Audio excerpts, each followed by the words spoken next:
Recently, I was reading about a conversation between a father and his son. The son was a believer, the father was not, and the son was desperately trying to convince his father of the reasons for faith in Jesus. And here was the father's response: "How can you possibly believe in this thing called Christianity?" Then I remembered another father, this one in Jesus' day, who asked Jesus to heal his sick son. And Jesus told him, "All things can be done for the one who believes." And the father replied, "I believe, help my unbelief." For some people, faith in Jesus is problematic, isn't it? Some find it so difficult to believe the claims of Christianity. In this message, I want to speak to those who see themselves in the shoes of the two fathers I mentioned earlier. I want to say a few words to those two groups of people, those who think they cannot possibly believe in Jesus, but who would like to if they could only identify a few good reasons for doing so. And I also want to speak to those who have some degree of faith but who struggle with doubts as well. And if you fall into one of these categories, if you struggle with doubt, I hope that you'll try to listen to this message with an open mind. And that's really all I ask of you, that you try to listen with an open mind, that you're willing to weigh my words and carefully examine them. I want to answer 3 questions today, and perhaps they are questions that you have asked once upon a time, or perhaps they are questions which you are wondering about even now. Number 1, is faith in Jesus even possible? Number 2, is there solid evidence to support faith in Jesus? And number 3, why should we believe in Jesus? Now let's tackle that first question. You might be interested to know that one of the 4 Gospels was written to create faith. In John chapter 20, verses 30 and 31, John tells us why he wrote this Gospel. It's one of the few Gospels where the author tells us exactly his purpose in writing, and if you don't mind, I'd like to read it for you. John chapter 20, verses 30 and 31. Now Jesus did many other signs in the presence of his disciples, which are not written in this book, but these are written, so that you may come to believe that Jesus is the Christ, the Son of God, and that through believing you may have life in his name. Isn't that interesting? John says, I'm going to write this book so that you might come to believe. Now, whether the Gospel according to John was designed to be a missionary document, whose author simply aimed to present the case for Jesus to unbelievers, or if it was designed to build up the faith of Christians, the author, the Apostle John, surely believed that faith in Jesus was possible. And John is telling us not only that faith is possible, but that it's reasonable to believe in Jesus. It's reasonable to believe that he's the Christ and that he is the Son of God. And just here, I think it might help us to state that we all have faith. I do, and you do as well. Now, it may not be faith in Jesus, but we all have faith. Someone says, I have doubts. Well, yes, but all doubts are really a set of alternate beliefs. You cannot doubt belief A except from a position of faith in belief B. Let me repeat that. You and I cannot doubt belief A except from a position of faith in belief B. Now, let me illustrate what I mean by that. Someone says, well, I just cannot believe that Jesus is the Christ, the Son of God. And my reply would be, then you're telling me that you believe something else. You're telling me, for instance, that you believe that Jesus was a liar, or that Jesus was a lunatic, that Jesus was a complete fraud. Is that what you believe? You see, if you don't believe that he's the Son of God, the Christ, you're believing something else. Have you challenged those beliefs? Someone says, well, I just can't believe that there is a supreme being who created the universe. Okay, then what you're telling me that you believe is that the universe is just the result of some cosmic accident, that it's just the result of a chance explosion. You see, you might not believe that there is a God, but you are believing something else to explain the creation, or rather to explain the existence of the universe.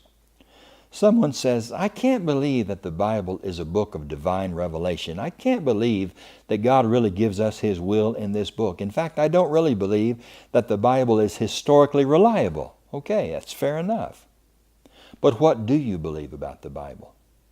What you're telling me is that while you don't believe the former, you may believe that the Bible is just a book of myths and legends, and that even though there are people who are eyewitnesses, who are reporters in Scripture, who are only chronicling what they thought they saw and heard, you're telling me you believe that they can't be trusted?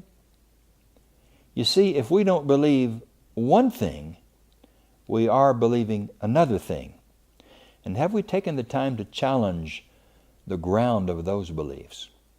Have we taken the time to examine why we believe what we do believe? My point here is that we all believe something. We all believe something. Now, you may be asking, is there reasonable evidence to support the notion that Jesus is the Christ, the Son of God? You want evidence. So do I. And I'm here to say I certainly believe there is solid evidence for faith in Jesus. Well, there better be, right? There better be solid evidence, because we human beings don't do anything without good reasons for doing them. Yes, we need some evidence to support faith in Jesus. No one is asking you to take a blind leap of faith. That would be foolhardy, reckless. That would be foolish. You know, I think one of the best illustrations of what faith is was found in one of Harrison Ford's movies, Indiana Jones and the Last Crusade. You might remember that Indiana in that movie is looking for the path of God, which leads from the edge of one craggy cliff to another and is suspended over a deep abyss. The problem, of course, is that he cannot see the path.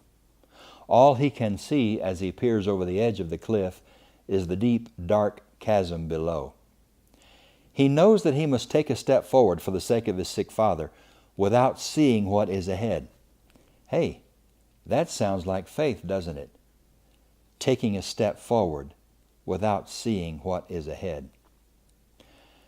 As he approaches the edge of the cliff and wonders how he will cross to the other side, he declares, "It's impossible. It's a leap of faith." Well, this is the nature of faith. It's acting on what is not 100% known or 100% certain. Well, if you've seen the movie, you know that Harrison Ford does indeed step off the edge of the cliff without seeing the steps on the path below him. And someone might say, well, that was foolhardy. That was reckless. But I would argue, no, that wasn't foolhardy or reckless, because his stepping out in faith was based on a book in his back pocket. It was a map of sorts with instructions and drawings made by those who had traversed this canyon before him. So that map gave him the benefit of the testimony of others. So it was not a blind leap of faith, but a measured move based on some degree of evidence.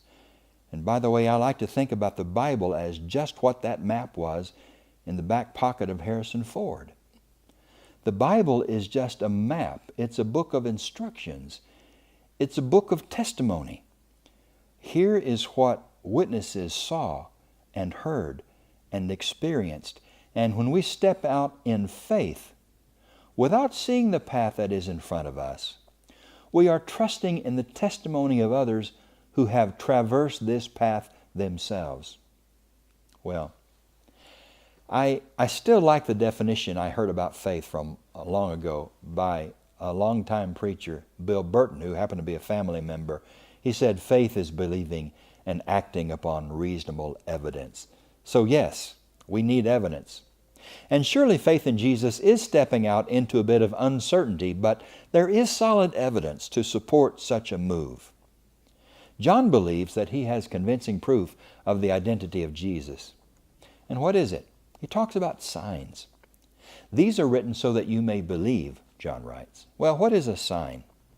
Something that points to something outside of itself. A miracle, if you please, that has a certain symbolic quality to it. Now, the New Testament talks of powers, wonders, and signs. When the Apostle Peter was speaking on the day of Pentecost, recorded in Acts chapter 2, he spoke of the fact that Jesus of Nazareth was a man who had been attested to the people by God with deeds of power, wonders, and signs that God did through him among you, he says, as you yourselves know. Now, we might think about this distinction between the three, although I wouldn't want to press it. A power is something that emphasizes the source of the miracle. A wonder highlights the effect of the miracle. And a sign points to the purpose of the miracle. That is, there's some deeper meaning behind the miracle that God wants us to know about. John writes that Jesus did many other signs in the presence of his followers, but then he selects only 7 to make his case. And what are they? Number 1, Jesus turns water into wine. Number 2, he heals the nobleman's son. Number 3, he heals a lame man at the pool of Bethzatha. Number 4, he feeds 5,000 people with just a few loaves of bread and fish. Number 5, he walks on water. Number 6, he heals a blind man who had been born blind. And then the end of the signs ends with a crescendo, the raising of Lazarus from the dead in chapter 11. Now, in the next 7 messages, we want to discuss each of these signs. Now, there's just one more question that we want to briefly consider in this message, and that is, why should we believe in Jesus anyway? What is our motivation for doing so? And my answer to you is that believing in Jesus leads to life. And you'll note that that's what John said in John chapter 20 and verse 31. He says, I'm going to tell you about these signs, these miracles that had a deeper purpose behind them, these miracles that had a symbolic quality to them. I'm going to tell you about these signs so that you might believe that Jesus is the Christ, so that through believing you may have life in his name. For John, the result of believing in Jesus is life. And we might recall that Jesus once stated that this is why he came, to give us life, to give us abundant life. John 10 and verse 10. Life. Now this is something we all want and we all need. And I'm talking about the things that give us life. I'm thinking about significance and meaning and purpose. And I was reading a book the other day. It was an apologetics book, that is, one that tries to demonstrate the proofs for the existence of God and why we should believe the claims of Christianity. And he was saying that if we don't believe in God, and if we don't believe in Christianity, then we really can't believe that we have ultimate significance, meaning, or purpose. I thought that was interesting. He said everyone else who doesn't believe in God or doesn't believe in Jesus may only experience relative significance, meaning, and purpose. He said, think about this. You might make a lot of money in your life. You might become famous. You might do something that really is a benefit to society. But once you die, he said, all of those things are lost for you. That is, you're not going to find ultimate significance unless you live on after the grave, unless you believe in God, unless you believe in immortality, unless you accept the claims of Jesus and Christianity. And his point was that real life doesn't exist unless we feel we have ultimate significance and ultimate meaning and ultimate purpose.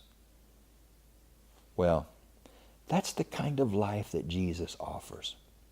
And this author, the Apostle John, an eyewitness of the life and ministry of Jesus, believes with all of his heart that the result of believing in Jesus is life, the kind of life we're talking about. That's why we should believe in Jesus. Now, don't you think you and I owe it to ourselves to give faith in Jesus a chance, since life is the promised result?